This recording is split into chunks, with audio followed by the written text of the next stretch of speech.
today, it's nice to come back and be able to share a lot about what's going on in the city. But imagine for a moment a city connected with its residents, visitors, and businesses in a way that's providing exceptionally high-quality services, that's engaged with everyone in terms of building kind of our public discourse and engaged with the public process, but also using technology that's anticipating service needs before anyone even knows something happens. That's what I believe the city of the future is, and it is my pleasure today to really talk to all of you about some of the technologies that are making Pasadena smarter and intelligent. And again, my name is Phillip Leclair. I'm the Chief Information Officer for the city, and I'm the head of technology for the Department of Information Technology, where we run and support city technology services everywhere in the city, that is. So just a little backdrop of Pasadena. How many of you are Pasadena residents? Or, yep. And then I'm sure everyone else is somehow connected with Pasadena, maybe a business person or maybe a part of one of our education institutions. So welcome today. Thank you for being here, and thank you for being big fans. I think there's someone who loves Pasadena. Well, I love Pasadena too. Well, Pasadena is what you call a full-service city. So not all cities have all the services such as fire and police, a health department, a convention center, a stadium, and many other departments in the city. A lot of other cities that are smaller actually outsource a lot of those services. So you're lucky to be a part of Pasadena because our city really invests in our services, and we care so much in the city. You just look around and see how beautiful everything is kept. The design elements about what we invest in, what we build here is scrutinized in a very good way to keep Pasadena the way that everyone loves it to be. And so as a full-service city, we are really in charge of a lot of those systems and technologies and departments and services that everyone really relies upon. But I want to talk a little bit about the technology piece of this and a little bit kind of our journey as an organization. So we have an IT strategic plan in the city. It was first done in about the one that I was involved in 2012. And by the way, I've been with the city for over 11 years. So I've been here and working technology for a while. But in 2012, we did a major, 2018, we did a major upgrade update to our IT strategic plan. And as a result of that plan, we came up with 6 major themes of things that we're working on in the city. And so the first one up here is called digital services. And this is what you may be thinking about in terms of how residents, businesses, and visitors interact with the city, providing online services, mobile applications, things that help all of you connect and interact with the city in an easier way. So digital services is kind of embodies the kinds of projects and initiatives we're doing around that. The next is digital workforce.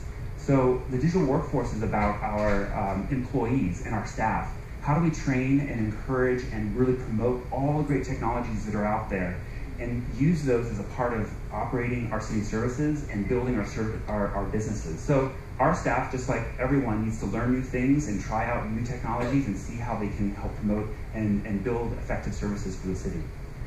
Another one here is mobile. As we all know, we are all on our smartphones every single day. And so mobile is also very important for the city, and making sure that everyone who's interacting with the city is able to use mobile devices more and more and more. Furthermore, we have lots of city staff who are out in the field all the time, who are doing all kinds of work all throughout Pasadena, and we want to also be investing in, and we are, in a number of mobile technologies for them so that they can use digital services, use data, and interact with city systems electronically and not have to use paper or come back to the office. It helps speed up this kinds of services that we're providing. Here, data and data analysis is a huge topic. All cities are really looking at this, and I think all businesses pretty much as well. The city sits on a mountain of huge amounts of data because of all the different services that we provide. And so utilizing and tapping into the data sets that we have and using those data to be more predictive will help us determine, make better management decisions, and have much more visibility into the services that we provide. Security up here is also another one, and we're all affected by cybersecurity. So the city itself, we've made a lot of investments over the last couple of years in making sure that we are as protected as possible of our data and also of our systems. We do not want to jeopardize anything that we're providing to the public. And then finally, IoT, which is the Internet of Things. And this is this explosion of sensors and internet-connected types of devices that a lot of us even have in our homes already, like the Nest or for irrigation controls. Well, at the city level, there are opportunities everywhere to collect information that's happening all throughout our city. And so we have initiatives in place and ones that are under discussion on how we can use a lot of sensor technology to really understand the heartbeat of what's going on in our city. So that's the backdrop of what our IT department and what we are pushing into all of the projects and initiatives that we're investing in the city. And these goals and themes are the ones where we are making sure that we are investing and we are looking towards projects and initiatives that hit all these things, which will help build a smarter and intelligent city. So for the rest of the talk, I'm going to be providing you some examples of things that we actually have either implemented or that we are in progress of implementing right now. I will touch on things that are a little more future focused, but really I wanted to provide this group with some insight into what we're doing with data and technology and how that really plays a role in our effective operations. And then also the backdrop also is the Rose Parade and Rose Bowl game, because as you know, just in a couple weeks from now, we will be visited by, 1 million people will be descending upon Pasadena city streets and also the Rose Bowl game to enjoy themselves here. And pulling that kind of initiative off does not happen just with Pasadena alone. We are visited by many agencies who come and help support a lot of behind-the-scenes operations, from federal agencies down to our neighboring cities who provide resources and support. So one of the examples that I wanted to showcase for you here is, this is an example of what we call our Chief Operations Dashboard. This dashboard was first used in the Rose Parade of 2019. And since then, we've been using this dashboard and a couple of other visualization tools in our daily operations. And this will be a very important piece of the Rose Parade coming up for this year as well.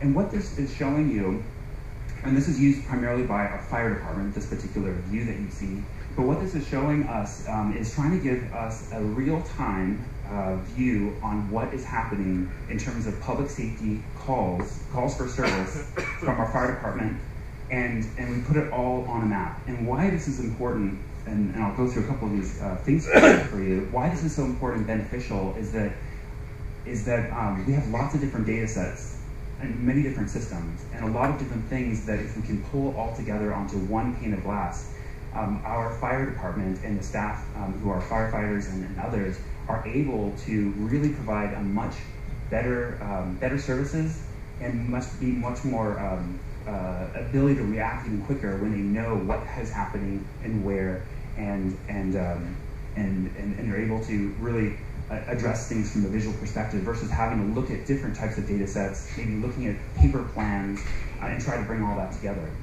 As well as sharing this information not only with the command staff like the chief or the others who are making decisions, but also be able to push a lot of this information down to the person who's on the ground with a mobile device. They can see a lot of this information too.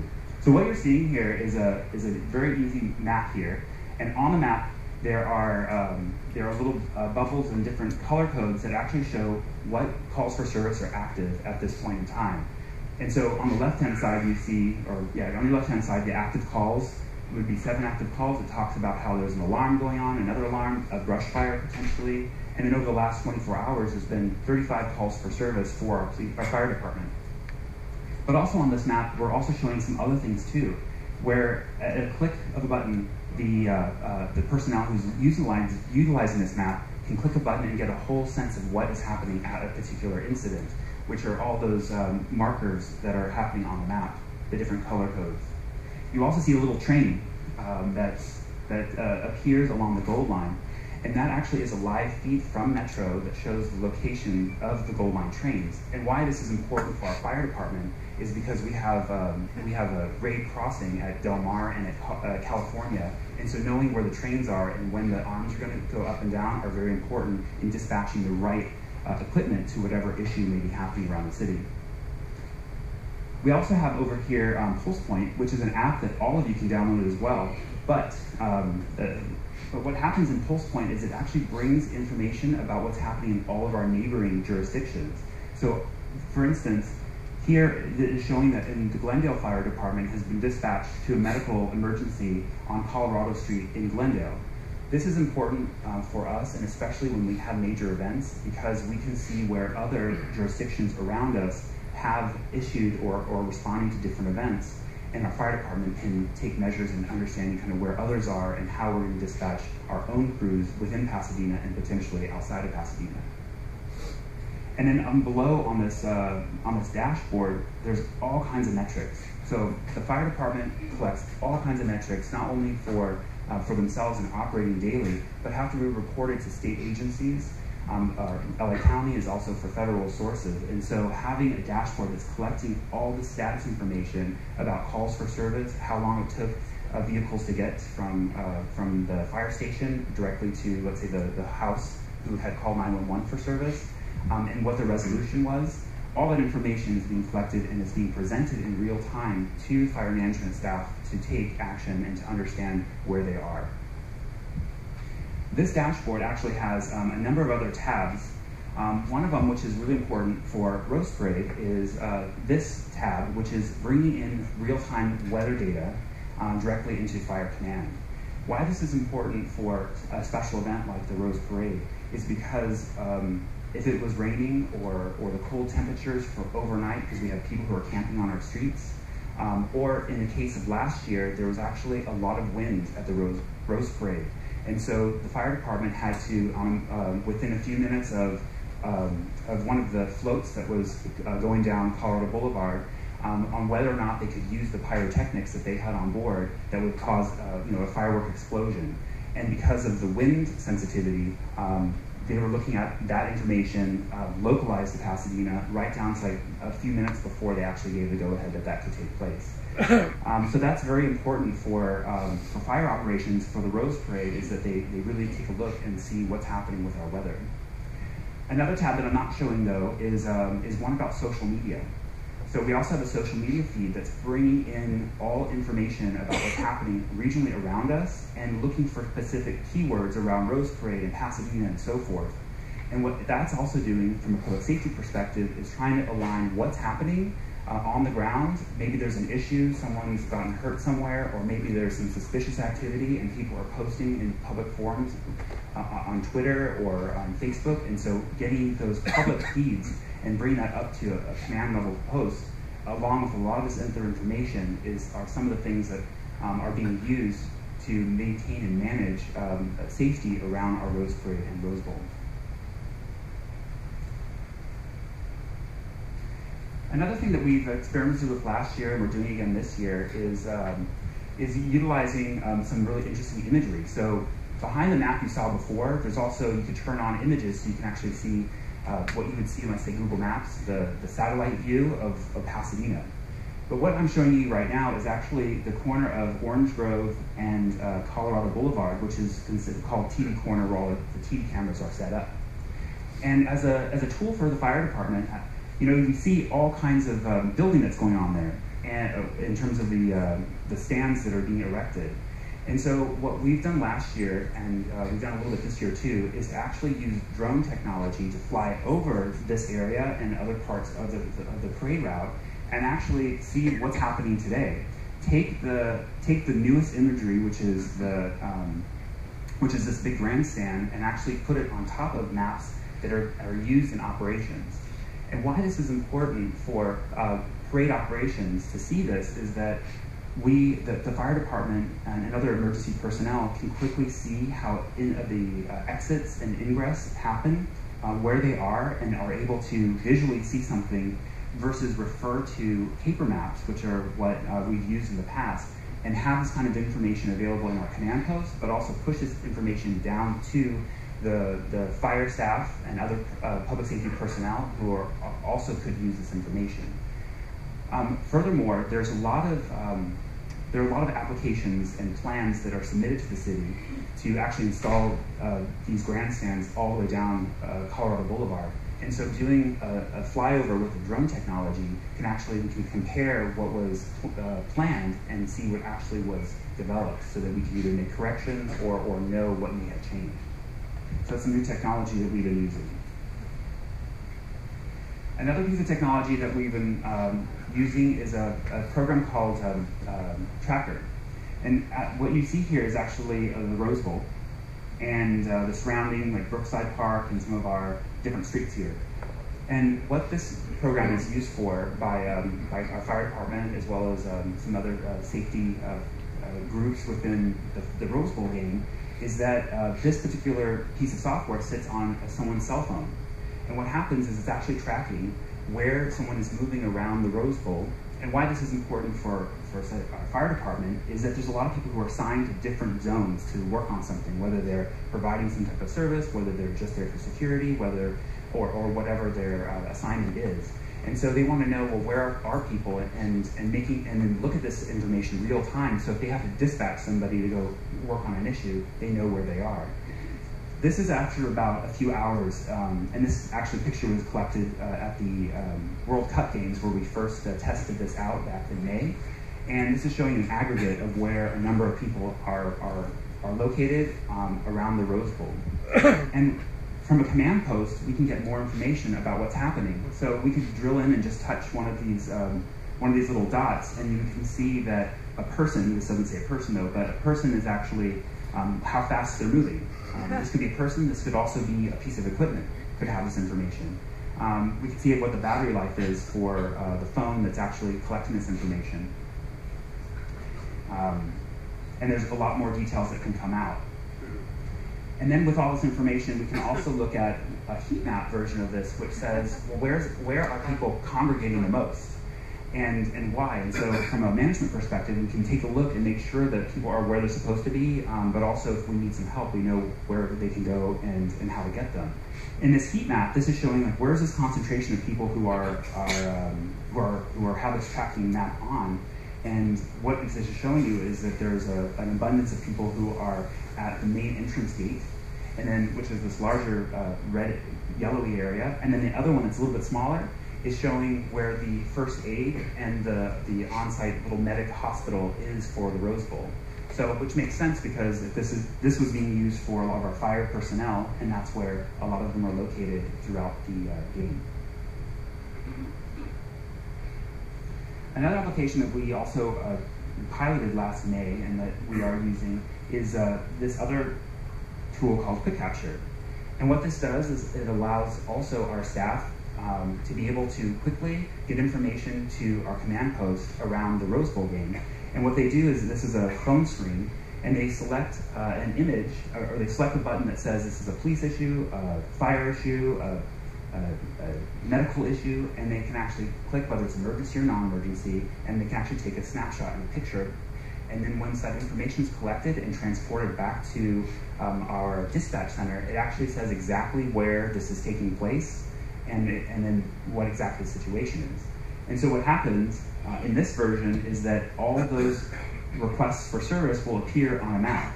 So this is the police non-assistant emergency, and so somebody who's in the dispatch office, or even someone who's in the field, can look at this application, click on any of those little dots, and it'll actually say what's going on, when it was submitted, and also if there was a picture attached. Why this is important for public safety, especially around our Rose Bowl, is that it's hard, it's very difficult to dispatch people to something that's in the middle of a grassy field that is a parking lot.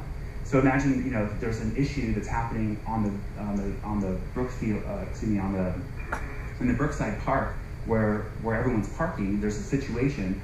How someone gets dispatched to deal with an issue is a lot of verbal communications through radios. They're saying, okay, there's a red car next to a blue one in this section, and then people are dispatched to go resolve that issue.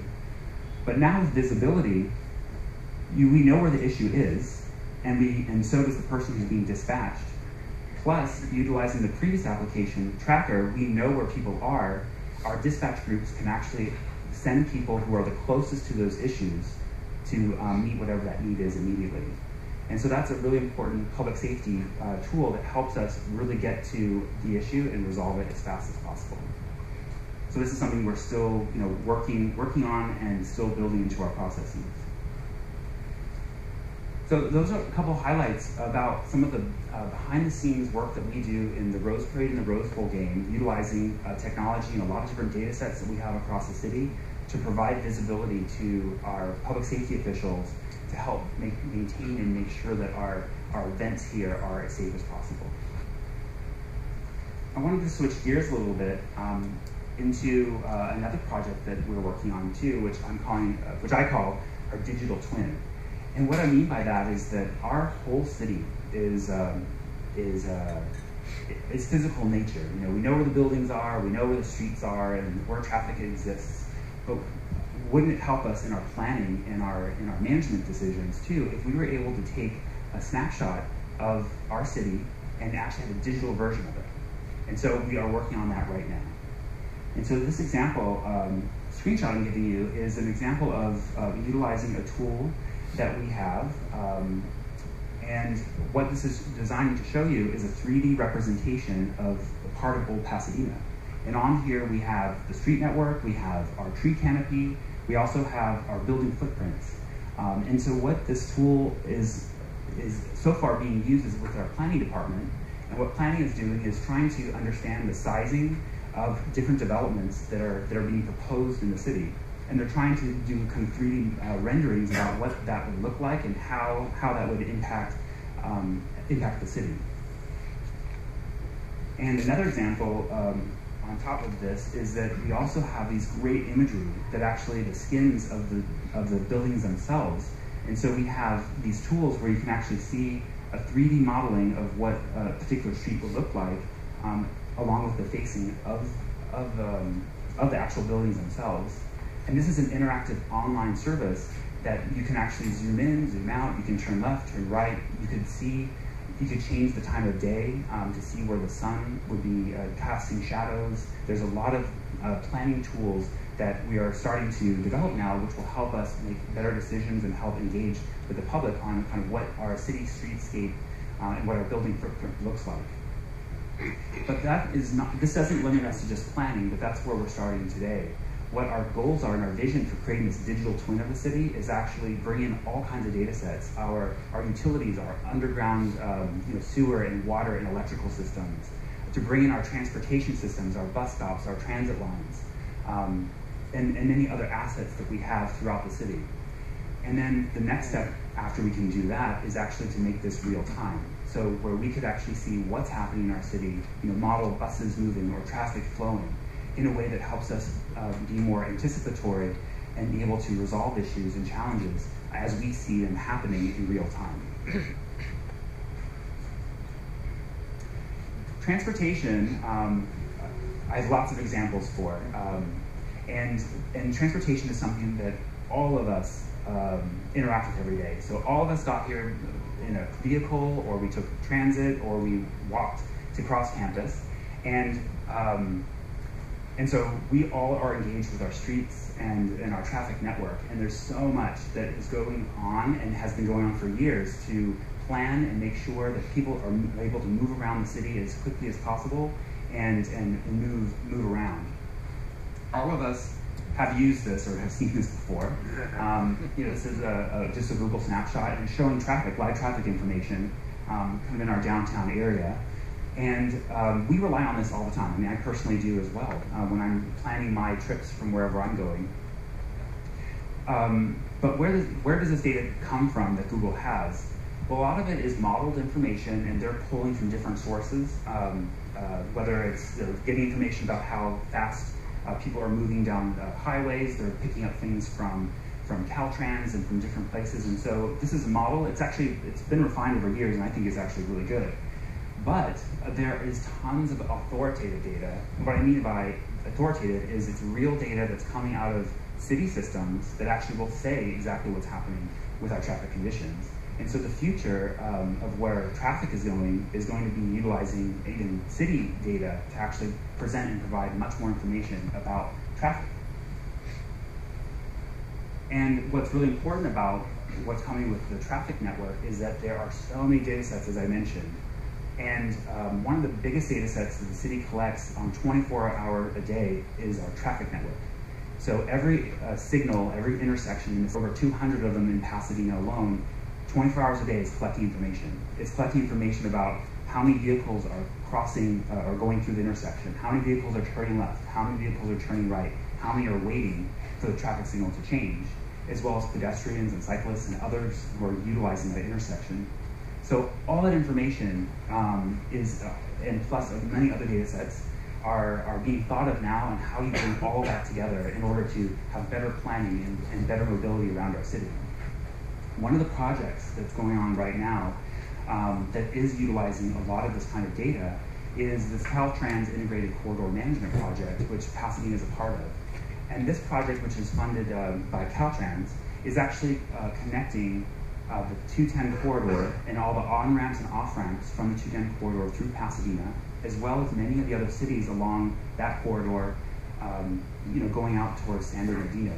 And what it's doing is it's connecting Caltrans information with our city's traffic management center and other cities' traffic management centers to try to make sure that traffic is flowing in and off freeways, and also and to deal with any issues that are coming up. If there was a traffic accident, if there was if something happened which had to close one of the on-ramps to off-ramps, what kind of impacts does that have further down, and how do all the different transit traffic management systems across different cities all work together?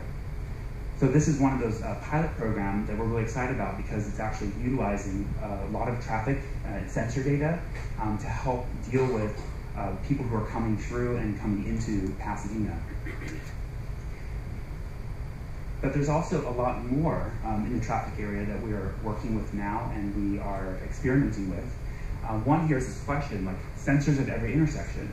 Could this be possible? Could this be useful? Well, in reality, we are already using sensors at every intersection, but there's a lot of new type of sensors, equipment that we don't have everywhere, but we're starting to work with. One here to mention is a Bluetooth technology by a company called Bluetooth that we've been working with for a long time in Pasadena. And what the Bluetooth system does is that certain corridors of our city streets, we are capturing when through Bluetooth, which is emitted from your cell phone, sometimes from other equipment on board your vehicle. It's actually getting definitive information about where you started on a corridor and when you ended a corridor and how long it took you to go from point A to point B. And so this information is really important because it's helping not only for us to plan how the signals are all programmed and try to get people through our city, but it also could be used to do better prediction models and provide it to Waze or Google or others to help move people around the city with more authoritative information.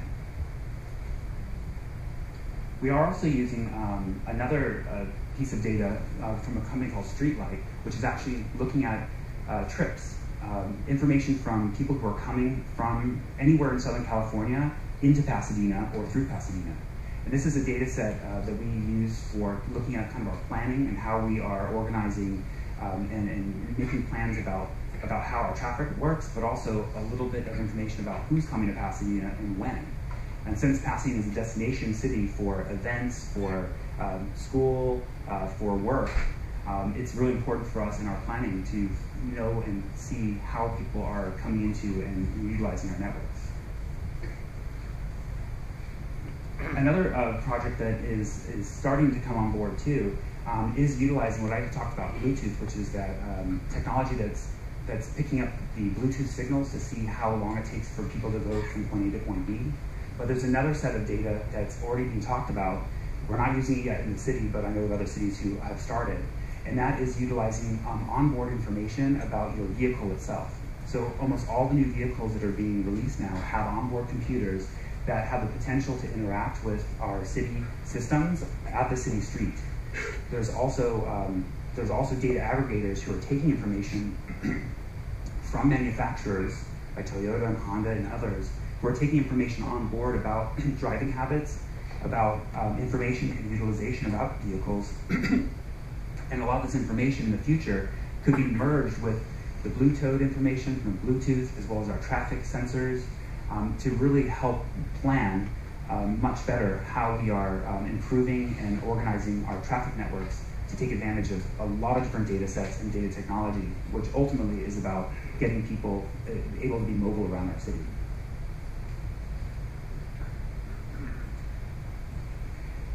But real-time data in our traffic areas is just scratching the surface for our transportation.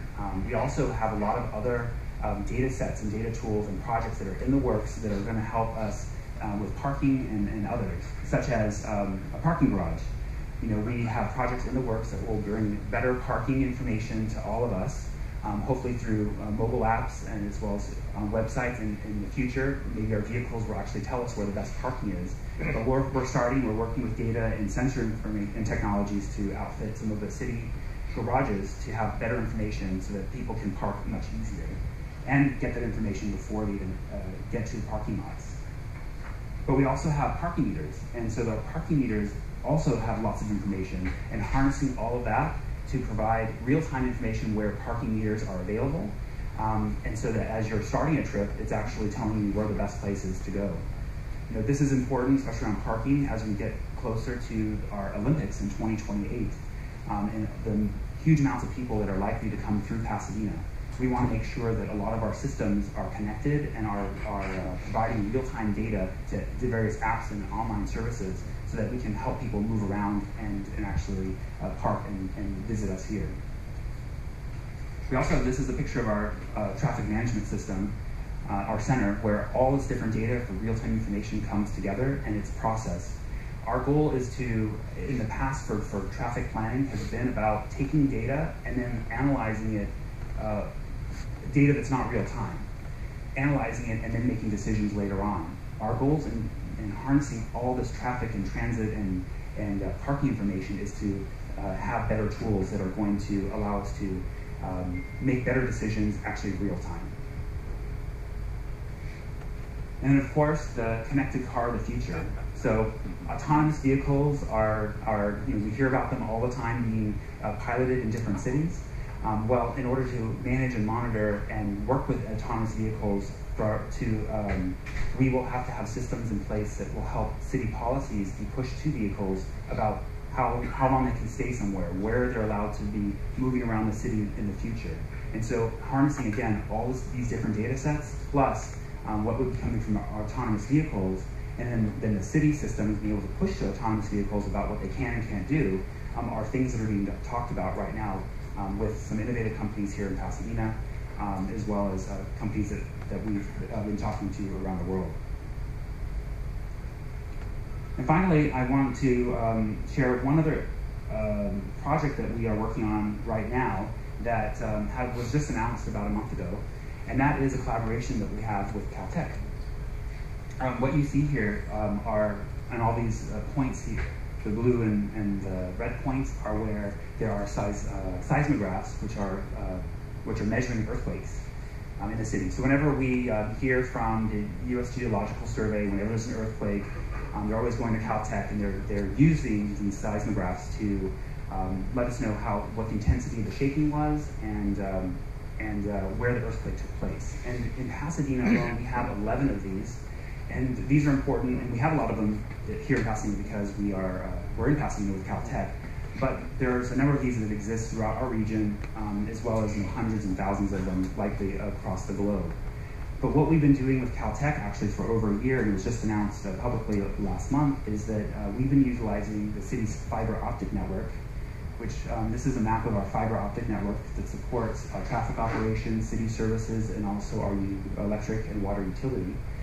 We're utilizing our fiber network with Caltech to utilize some new equipment that allows Caltech to turn every meter of this fiber network into a new sensor that will expand from 11 seismographs to over 30,000. And so why this is important and so interesting for the city and for other communities as this technology enhances is that it will allow us to give information at the neighborhood level about what shaking intensity was and what potential damage or impact there could be. And this will help the city in response for public safety in order to make sure that the right response, we're getting to the places in the city that could have the most damage. And we can get that information. The goal is to get this information right after it happens versus waiting for people on the ground to report what may have occurred in our city. So this is a future thing that we are working on actively with Caltech. It was just announced, like I said, last month, and it's going to provide a lot of really cool information and data in terms of earthquake activity. And one other a graph here is that this was an early pilot of this project from Caltech, and it was about a little over a year ago. And there was an earthquake in Hawaii. It was a 6.9 earthquake underwater, but the fiber optic systems around Pasadena was able to pick up the vibrations of that earthquake from that far away. And so the data sets that Caltech are processing and the wavelengths that they're looking at are able to really, they can pinpoint what's happening even in an earthquake that far away. They can take a look at where there are trucks or buses or large vehicles going by. They can see a lot of information about what's happening because of the new sensitivity that's available in this fiber optic network. So anyways, So I just wanted to showcase a number of things that are going on in Pasadena. We're very excited about where Pasadena is headed. We have a lot of great initiatives. These are just a handful of the ones that I thought that would be really interesting for this group because it touches, each one of these areas touches all of us. So thank you very much for having me. I'm open to answering your questions. And, here we go. Thank you, Phil. That was so informative and so amazing. It's a little mind-blowing to know how much you've got going on behind the scenes, and to see some insight is fascinating. I'm going to open it up to Q&A. There's a lot of people here, a lot of new people. So as a reminder, we're looking for questions. We're not looking for how long you sat at a traffic light yesterday. We're not looking for your story about your startup and how the city would benefit from it. Make sure there's a question mark, okay?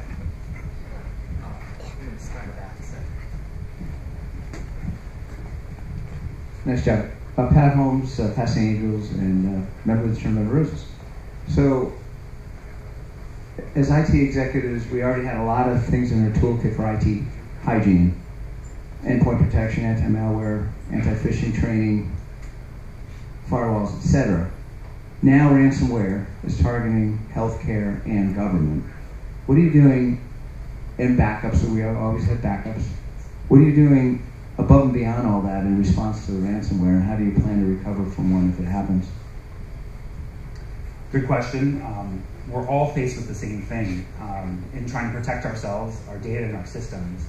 And what we've been doing in Pasadena, besides the regular things about antivirus, software, making sure that we're protected at our endpoints with the most basic types of tools that everyone should be having now, we also have a lot of partnerships that are going on between a number of different agencies, both federal, state agencies, where we are sharing information. So, for instance, one project that we're working on now is actually collecting a lot of network traffic information that's being analyzed, not only our city, but a whole regional network, and it's actually being sent up to the state of California's Security Operations Center for analysis, and they're looking at regionally where there could be potential vulnerabilities or where there's bad actors trying to do something to alert and warn us ahead of time. So we're participating in sharing and providing city information, network traffic data that allows us to take a look at things like that. And then from a city and staff perspective, we are all the first defenses, whether it's our citizens or whether it's our staff, to make sure that we are as protected as possible. And that means keeping your antivirus up to date, but also to learn about what kinds of things are suspicious activity. So there's tons of email phishing going on. We all receive emails from, let's say, Apple saying, oh, we gotta change our password. Well, that's probably a phishing attempt, and that's not a really legitimate email. So training everyone to really understand and seek out what those look like are important. From a response and recovery perspective, we have a lot of procedures and practices in place about what we would do in the event of some type of catastrophic breach of some sort. And so we have had to exercise at least a little bit of that procedure. As we come across something that seems suspicious, we activate right away to make sure that it's nothing, to make sure that it's not something larger than what it could be, or something at all. And so we have gone through exercises to make sure that we're documenting what has happened, why it's suspicious, what our resolution was. And so having those kinds of toolkits in place and learning from other organizations that have had major breaches, and preparing and talking about those things is where we are investing ourselves in to make sure that we are able to respond in the event of some catastrophic issue. Over here. Where can we get more information on exactly which technologies are currently being used in the city of Pasadena? You mentioned this Blue Toad and streetlights. And where is information available on exactly what's being used, and what, if any, safeguards are being implemented to limit the sharing of that information with other agencies, and what is being considered, or how are you implementing this technology in a way that doesn't overreach and violate people's rights? Very good question. Keeping things anonymity is, of course, very important, and we're not trying to collect any information on that's personally identifying at all when it comes to the things that I've just described to you today. A lot of this information are, in the case of, let's say, Streetlight, is actually a subscription service that anyone can actually subscribe to. And what that particular data set, Streetlight, is anonymized, and it's actually provided by a company called Streetlight that aggregates information that's collected from cell phone carriers. And so it's anonymized in terms of we don't know any information about who they are or how it's connected, but we only use the information to understand how people are moving from point A to point B, either into Pasadena or traversing Pasadena in terms of kind of quantity and when. And so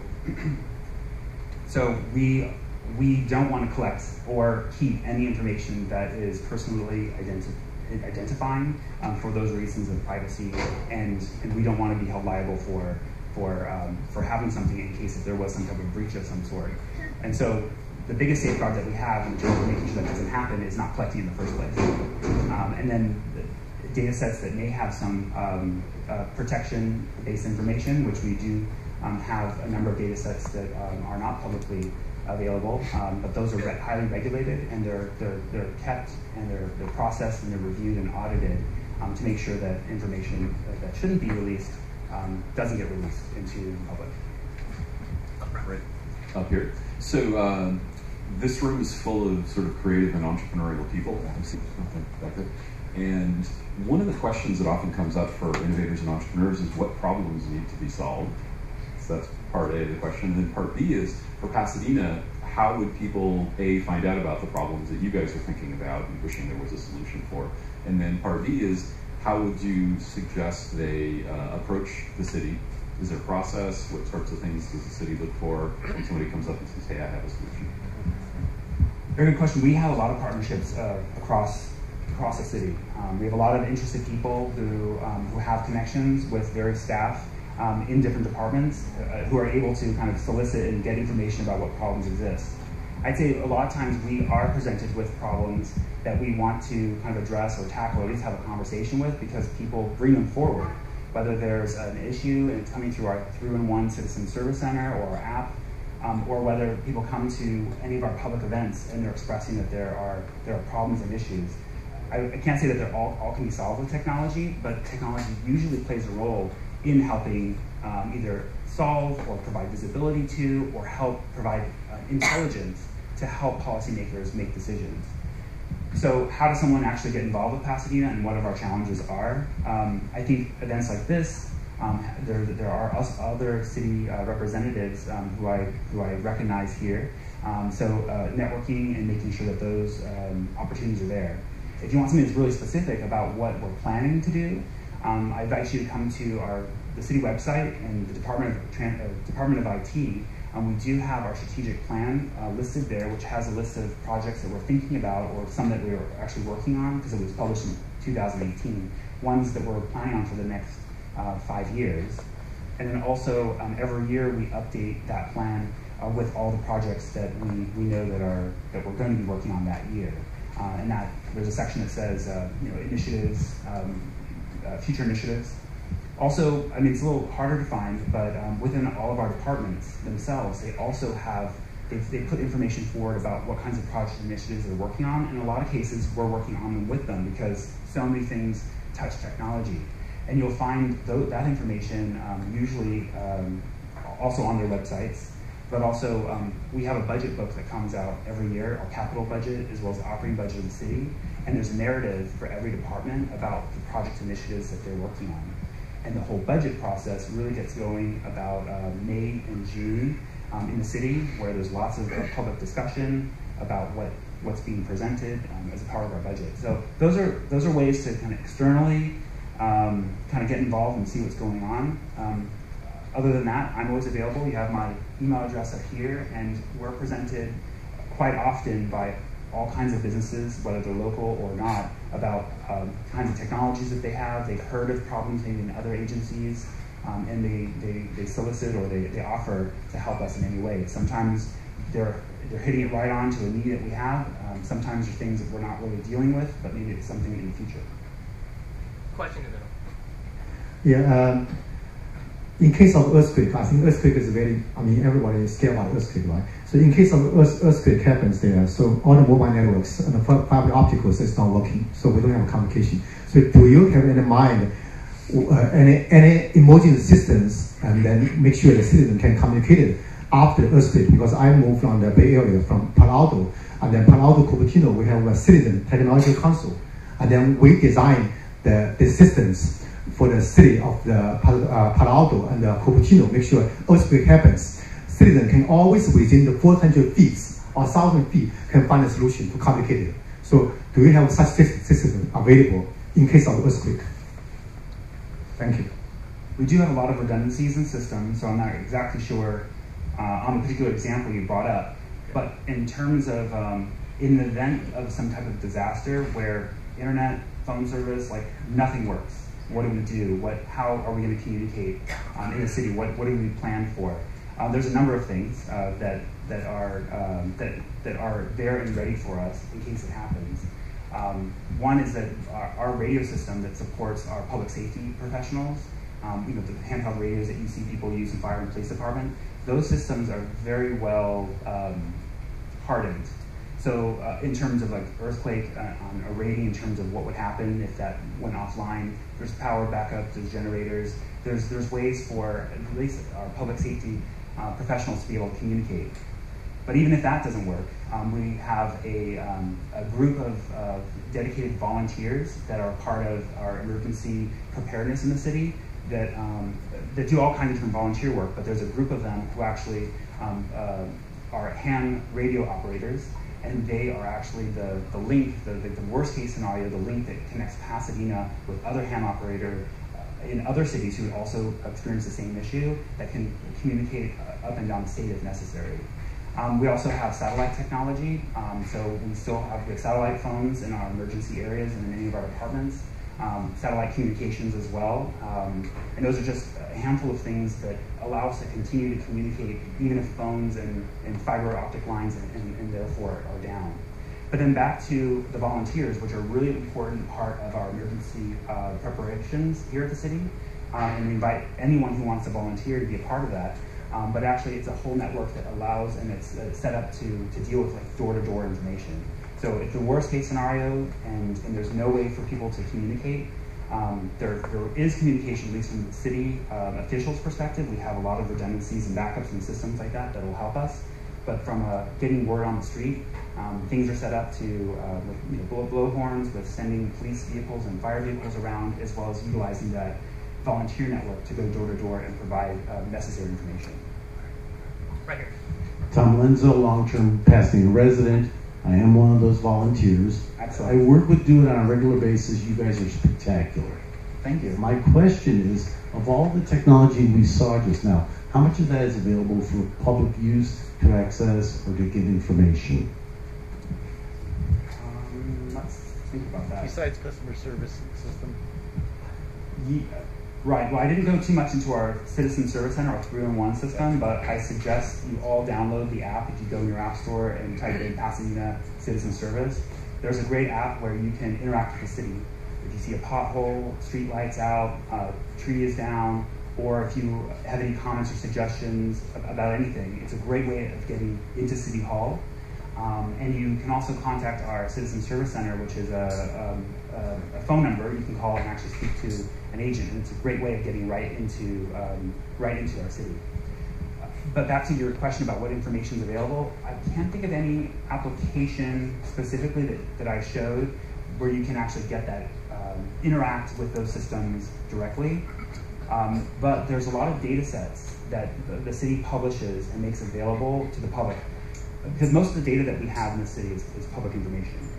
And so whenever there's data sets being requested, that would be useful for researchers. A lot of times that's where most of them come out, but also for transparency purposes. We post a lot of our city data sets at a website, which is data.cityofpasadena.net. And this is in spirit of being transparent and open and providing information that helps all of you learn about what's happening in the city, what data sets we have. And for those of you who are entrepreneurs, especially, there's been an opportunity, plenty of examples of open data sets across our country where people have taken data sets and actually used it in a way to help provide better services and information back to our constituents. So I would say that the data sets are probably the best place to go. Last question, okay. With so many emerging technologies we're on the cusp of, I'm sure that you're connected thinking about that, just some of the examples you've given. But one thing that's obviously about to come down is 5G. That's going to then enable a lot of VR and AR immediately as another sort of accompanying emerging technology. Are you thinking about how to use those? Are you thinking about any sort of like hackathons with that data, to enable that type of capability, or how to enable IoT, things like that? Is any of that sort of in your immediate next 5 years that you're thinking about? To answer that question, I would say in the next 5 years, yes. Right now there's a lot of, I would say, hype around what 5G is going to provide. It's great that those investments are happening by AT&T, Verizon's of the world, because that's where we're headed. But those of you who've looked into it at all, we don't really have the equipment yet, the chipsets. I think there's only one cell phone out right now that actually can even use 5G. But for sure, within the next 5 years, all that's going to be here. And so we are talking about how we're going to be using sensors and other information, and especially those wireless networks, to be able to communicate and move lots more information from point A to point B. One of the areas I'd say that we are starting to talk about now, which I think will have probably a direct connection maybe with 5G, has to do with video analytics, where we want to be able to stream video information to be able to process through video capture to turn those into city services. For instance, one of the things we were talking about as a future thing is we have a lot of vehicles that go up and down the streets of Pasadena picking up trash, or there's fire safety, there's inspectors for various departments, and if we outfit those vehicles with cameras that are going down the street and they're picking up things like there's a pothole, or there's street damage, or there's property that's been left on the side of the road, and then ingest that wirelessly, probably using a 5G network, so it can be a very high resolution imagery, process that and see those things happening, and actually open up service requests right away,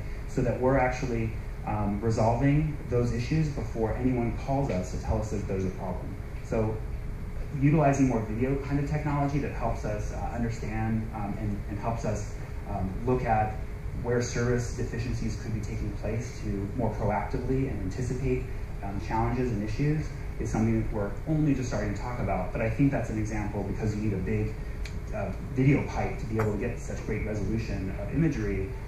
5G, I think, will be a perfect solution for it. Phil, thank you so much. Please, one more round of applause.